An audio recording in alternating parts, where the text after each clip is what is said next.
I gave up everything for this. I mean, you know, my wife is struggling. I'm not a victim. I'm not Jim Comey. It's fine. I did this, and I'm proud I did it.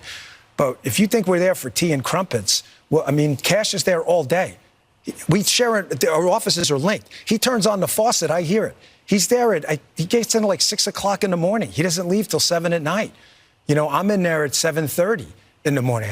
You know, he uses the gym. I work out in my apartment. But I stare at these four walls all day in D.C., you know, by myself, divorced from my wife. Not divorced, but I mean separated, divorced. And it's hard. I mean, you know, we love each other, and it's hard to be apart. But you're doing some great work. You're straightening out the FBI. You're moving buildings. There's a lot of change. Before we get into specifics, what did you think the job was going to be like? What is it like?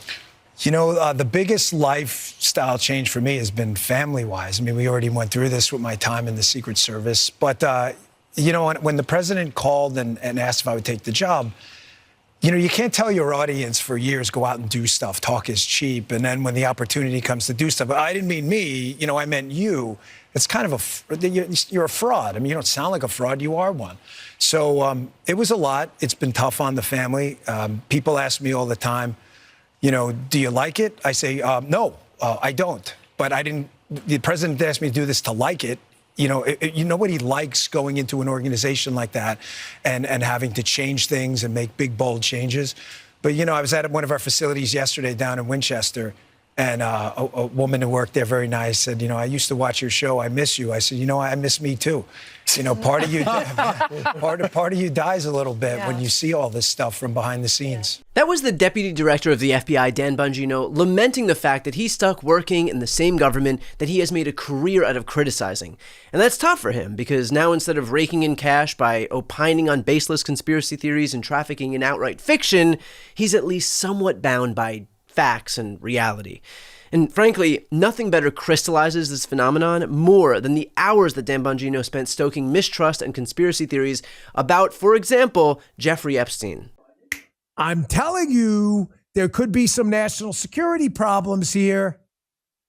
Because, ladies and gentlemen, nobody knows how much material people have on Jeffrey Epstein. Who was videoed where those videos are. I was told by someone a long time ago, a very knowledgeable reporter, and it's not my information. I'm not hiding. I mean, oh, you're hiding up for some foreign government. You're protecting. I'm not protecting anyone. I'm only telling you what I was told. That some governments around the world may have some material that's related to the Epstein thing. Bill Clinton was knee deep in this, man. I have a very, very good source. I've told you this story. Forgive me for repeating it if you're a P1, but some people are new here and never heard this. He was on the plane with Bill Clinton and Epstein on one of Epstein's planes when Bill Clinton was on the plane with some women who, according to my source, looked underage. Why was my source on the plane? Dan, you know people who hung out with Jeffrey Epstein? No, I don't. He was working. Right? It's unbelievable. The guy killed himself, and now nobody's going to know. My buddy was on the plane and was very uncomfortable. He didn't see anything directly, but there was like apparently some area in the back of the plane where everybody went to go, whatever, do their thing. My friend's not comfortable with it. They land, and he's like to the guy who's running the show, if you know what I mean, I ain't going to be part of whatever's going on this plane. And the guy who's running the whole thing says, well, you need to go home. Get off my plane. That's the Air Force One thing, too. It's kind of like a similar story. And he says, you need to go home. So they send him home. But he saw Clinton on the plane with Epstein in the little area with people he thought didn't look of age. I've told this story 1,000 times, and it's amazing how, because it's the Dan Bongino show where we've been right about just about everything, everyone in the media ignores it, even though this source is still out there. Anyone can talk to him.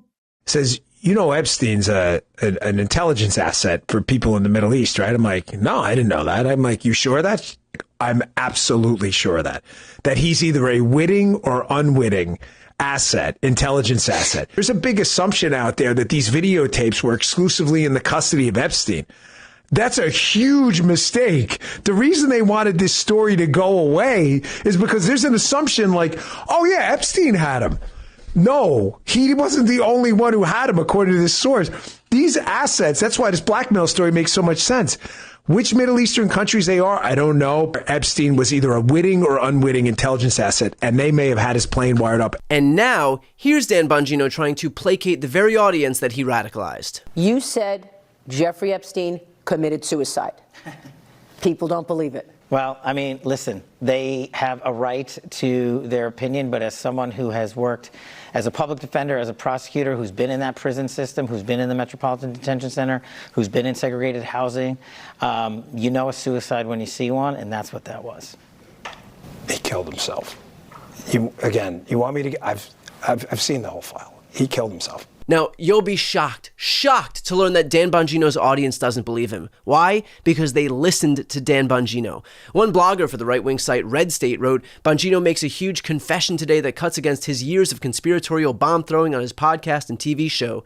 He concedes that in the investigation of the 2 assassination attempts, there is not a there in terms of some truths being hidden. He says, if there was a there, then we would have told you. Social media influencer Bongino always claimed there was a there, and there were conspiracies in the government, the deep state, to keep them covered up. But in the interview today, he says in the discussion of the 2 assassination attempts that there simply isn't much more to know than that which has already been made public. That should be a cautionary signal to many on this site. And frankly, that is tame compared to what his other fans wrote. This statement by itself is enough reason for me never to believe another word that Dan Bongino says. Deep state traitor. Epstein's case closed with a wink. Accountability? The same bureau that spied on Trump now wants trust after years of targeting conservatives? Please. Real transparency starts with dismantling the 2-tiered system protecting DC elites. Clean up your own house before lecturing us on priorities. That's extremely insulting to the intelligence of the people who pay your salary. And the responses go on and on. Bongino spent years whipping his audience into a frenzy with right-wing conspiracy theories. Now that he's in a position where he could finally substantiate his own lies, and can't, his audience is turning against him. But this is part and parcel of the right-wing media ecosystem. They traffic solely in conspiracy theories and lies because it is more convenient than the truth. Sometimes, as is the case with Bongino, they get caught running away from the same exact monster that they created. Before you go, if you enjoyed this content and you want to see more and support independent media, please subscribe to this channel. The subscribe button will be right here on the screen. But second, the reality is that we are now in a political environment where this administration can lean on any of the social media platforms to suppress certain voices if they don't like critical coverage.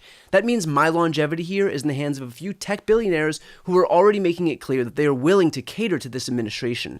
To that end, signing up for my newsletter is a way for me to reach you directly if that ever becomes necessary. I'll put the link right here on the screen as well, so please sign up. It's free, but there's also an option to do a paid subscription if you'd like to support me and my team.